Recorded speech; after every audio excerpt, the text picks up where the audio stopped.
We heard something massive dragging itself through the underbrush. The first sound was subtle, a low, wet rasping that threaded through the forest floor, wrapping around roots and stones, curling beneath moss and fallen leaves. At first, I thought it was an animal, something large, clumsy, dragging itself through the brush. But it was too deliberate, too rhythmic, too patient. The forest around us was ancient. Trees like stone pillars stretched into the gray sky, their crowns tangled in a canopy so dense it swallowed light whole. Every branch dripped moisture. Every leaf trembled as though the forest itself were alive, shifting imperceptibly in our presence. The air smelled of damp rot and iron, thick and cold, clinging to our skin. Our boots sank into the moss, the soft green spongy underfoot giving way to hidden roots and rocks, each step echoing in the hollow quiet. We paused. The rasping stopped. The only sound was our breathing, harsh and shallow, and the distant whisper of water somewhere deep in the valley below. My companion's eyes were wide, scanning the shadowed tree line, and I felt the same tension coiling through my chest. The forest was watching. It began again. Closer. The underbrush groaned under weight, branches snapping, leaves skittering. There was a smell sour, like wet earth overlaid with something metallic. A vibration hummed through the soil, subtle, barely perceptible, but enough to make my teeth chatter.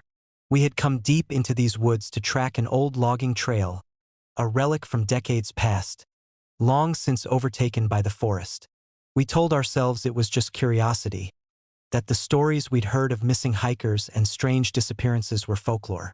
But now, in the shadows of these colossal trees, that certainty dissolved. The shadows shifted in ways that didn't make sense. Branches bent against gravity, leaves flickered where no wind touched them, and the ground itself seemed to pulse. I caught movement at the edge of vision, a flicker, a sway, and when I blinked, it was gone. The forest was responding. A low whistle of air ran past our ears, sharp and wet, as if something massive exhaled above us. I craned my neck. The canopy quivered under weight. Not small animals, not birds. Something immense, something deliberate, moving above, unseen yet unmistakably present. The rasping returned, this time punctuated by a deep, resonant cracking, branches snapping under impossible weight. My companion muttered my name, barely audible. The sound of her voice seemed to draw the forest tighter, shadows contracting around us, thickening. Every tree trunk seemed knotted with attention, roots subtly shifting, moss creeping along bark in deliberate arcs. We pressed forward, step by careful step. The trail was overgrown, more a suggestion than a path, and yet the forest led us as surely as if guided by a hand. I noticed that fallen logs seemed positioned differently than they had moments before, and rocks shifted underfoot as though responding to our presence. The forest was alive, aware, and patient. Then we heard it, the rasping replaced by a grinding, scraping sound. Wet, heavy, deliberate. Something moved just beyond the tree line, and I could feel its weight in the air, in the earth, as if the forest were carrying it. A shadow passed across the canopy, too wide to be a bear, too solid to be a branch falling. We ducked into a shallow hollow. Damp soil pressed cold into our knees, and the smell of decay filled our nostrils. Above us, the underbrush shuddered, trembled, and the vibration through the ground intensified. Leaves shook violently, small stones rolled downhill, and the air grew thicker, almost viscous, pressing against our lungs. A strange sound joined the rasping. A low, guttural rhythm, half breath, half song, echoing through the trees, impossibly deep, as if the forest itself had voiced it. My skin crawled. I could feel it in the hollow of my chest, the vibrations threading through my bones. We caught sight of movement again. The trees above, impossibly tall, bowed under a weight that should not exist. Branches snapped, twisting in angles that made no sense. Whatever it was, it defied scale and geometry, a presence older and larger than the forest itself. Our reflections in puddles of rainwater shimmered strangely, elongated, distorted, aware in ways we were not. The rasping slowed, then stopped. Silence so thick it pressed in from every side. Our hearts beat in tandem, loud in the hollow, aware that the pause meant nothing and everything. Then, a low, resonant exhale rumbled through the canopy. We looked up. A massive shadow loomed between the trunks, massive, sprawling. Not merely a creature, but a shape that carried the weight of the forest in its form. Branches bent under its bulk. Leaves fell in spirals. Air shimmered with a subtle vibration. It moved in ways the eye could barely follow. Impossible arcs, angles that should not exist, stretching from tree to tree without touching the ground. The sound of its movement, wet and deliberate, carried the memory of every step, every branch it had ever brushed. We stumbled back, hearts hammering. The ground beneath us shifted. Moss clung to boots like living hands. Roots rose to trip, rocks rolled. The forest itself seemed to pull against us, shaping us, directing us, testing. Then it revealed itself fully, or as fully as it could. A shape impossible to comprehend, limbs vast as tree trunks, eyes or eye-like voids, glinting faintly in the darkness. A presence that seemed older than the oldest cedar, patient beyond time. The rasping, grinding, resonant exhale. It was not a hunt. Not yet. It was assessment, observation, judgment. The forest groaned in response.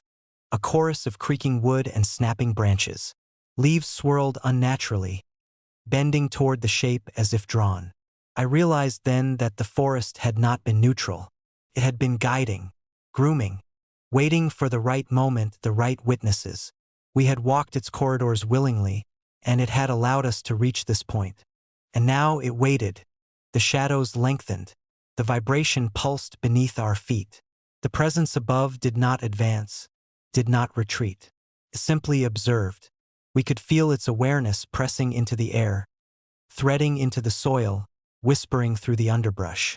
Our reflections in the puddles wavered, contorting in sympathy with some unknowable intent. The rasping returned in one final gesture. Soft, deliberate, intimate. A single sound that carried meaning, warning, and recognition. The forest held its breath with it. And then, slowly, impossibly, the shadows stretched, the canopy twisted, and the presence moved upward, beyond sight, leaving a silence so profound it was nearly audible. We did not speak. We did not move. We understood that the forest had been aware the whole time, shaping us, testing us, marking us. And somewhere, far above the reach of our eyes, something waited, patient and immense, knowing more than we could ever know. The rasping faded into memory, but the forest remembered. It would wait, and it would always be watching. We left the hollow, but the shadows seemed longer now, following, stretching, patient. And as we vanished into the winding corridors of ancient trees, I knew that the forest itself would guide others to the same revelation. That we were not the first witnesses, nor would we be the last. And somewhere above, impossibly high, the weight of it all pressed down, patient, eternal, unseen, and yet undeniably aware of every heartbeat, every step, every breath. A humanoid shape crawled across the forest floor on too many limbs. The first time we saw it, I thought it was a trick of light or shadow. The forest here was ancient, older than any map or memory. Its trees towering and dense, branches knotted together in a canopy so thick it swallowed the sky. The air was damp, heavy with rot and moss, and each step sank into a carpet of needles, decayed leaves, and slick mud. The sound of our own boots seemed loud, reverberating in a hollow silence that pressed against our ears. Then movement flickered across the periphery, something low to the ground, crawling, and at first I thought it was an animal. But no animal moved like that. Its limbs were too many, bending at angles that should have been impossible, elbows and knees folding backward, twisting in ways that made my stomach knot. The head, vaguely humanoid, lifted momentarily, eyes glinting or reflecting, like shards of moonlight in the wet dark. It skittered across the forest floor, wet leaves and soil splattering, then paused, freezing as if it sensed us. The forest responded. Branches above swayed without wind. The shadows seemed to stretch and thicken. Moss climbed the trunks with deliberate motion, roots subtly shifting beneath our boots. The air smelled sharper, iron and decay, pressing against our lungs. We didn't speak. We couldn't. There was an awareness here, not ours alone. Something ancient watched, catalogued, and waited. I could feel it in the vibration of the earth, subtle, insistent, threading through my spine. The crawling figure disappeared behind a cluster of ferns, yet the space it had occupied lingered in the periphery, a memory of wrongness etched into the forest itself. I remembered the stories, the old logging cabins burned decades ago, the missing trappers, the ritual sites whispered about in the villages miles from here. They spoke of the forest as a sentinel, of old tragedies buried beneath roots, waiting for new trespassers to stumble unwittingly into its grasp. We pressed on, moving slowly along the trail, which the forest seemed to allow only in patches. Fallen logs had shifted subtly since our last glance. Rocks and roots had risen to trip us. Every step felt guided, funneled by unseen hands, as though the path itself was alive. Above, the canopy trembled lightly, branches bending without wind, whispering a language we could almost comprehend, if we dared listen. The shape returned. Not at a distance this time. From behind a great cedar, it emerged, sliding through the mud with limbs spiraling, folding over themselves, some ending in clawed tips, others in something vaguely hand-like. Its torso was elongated, its head bulbous, faceless in detail but filled with intent. We froze. It paused, tilting that misshapen head, as if studying us, its movement both deliberate and alien. We could smell it then. Wet earth, yes, but layered with a sharp, metallic tang, and something else. A faint, acrid scent that stung the eyes. Each exhale of the creature seemed to vibrate through the ground.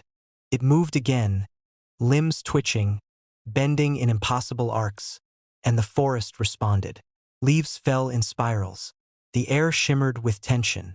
Mossy trunks leaned subtly, forming almost archways, corridors guiding us unknowingly deeper. We stumbled over a root, and I realized how lost we were. No trail remained, only the twisted, breathing forest and the skittering figure that now seemed to phase in and out of shadow. Time had thickened. Minutes stretched like hours. My reflection in a puddle of rainwater trembled, and for a heartbeat, it was not my own face but that of the crawling creature, staring back with impossible limbs, a mirror of wrongness. Then the whispers began, not from our mouths, not from anywhere we could locate. Hushed, serpentine voices threading through the branches, rattling the leaves, pressing against the eardrum like subtle nails. The forest was speaking, marking, cataloging. It was older than memory, older than language, and it had noticed us. The creature paused again, its head tilted in that impossible way. Limbs twined together, folding and unfolding with precision.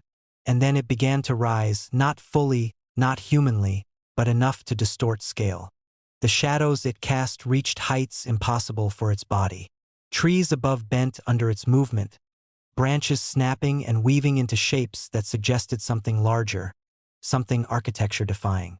The forest hummed in response, a low vibration that threaded into bone and mind alike. We moved backward slowly, barely daring to breathe. Each step seemed preordained. The forest funneled us along a path, though where it led we could not say. The shape now occupied more than the floor. It sprawled through shadow and canopy, limbs stretching, twisting in impossible arcs, a form that was simultaneously one thing and 1,000. I realized then that it was not merely a creature but a presence, a conduit of the forest's memory, its patience, its will. It skittered closer, faster, yet not in pursuit, more as a demonstration, an unfolding of geometry and scale that defied logic. My companion gasped. The sound seemed amplified, resonating in every trunk and root. The forest shivered with us. Each vibration of the ground felt like an extension of the creature's intent, every snapping branch a punctuation of awareness. Then, impossibly, it paused. The canopy above warped. Branches intertwined, forming almost walls. Shadows pooled unnaturally. The air thickened, and we understood, without words, that we had crossed a threshold. The crawling figure was a signal, a herald, a manifestation of something older than the soil, older than the oldest cedar. The forest remembered its own history, and now ours.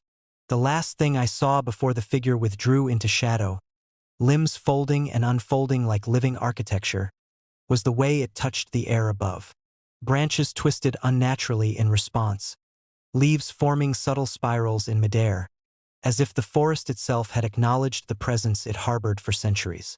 A whisper of motion passed through the roots and soil, and in that vibration I felt a name that wasn't ours. A recognition that would endure beyond our departure. We stumbled on, driven by instinct rather than choice, but every step we took felt catalogued, anticipated, watched. The forest pulsed with awareness, each shadow stretching toward us, every branch poised like an eye.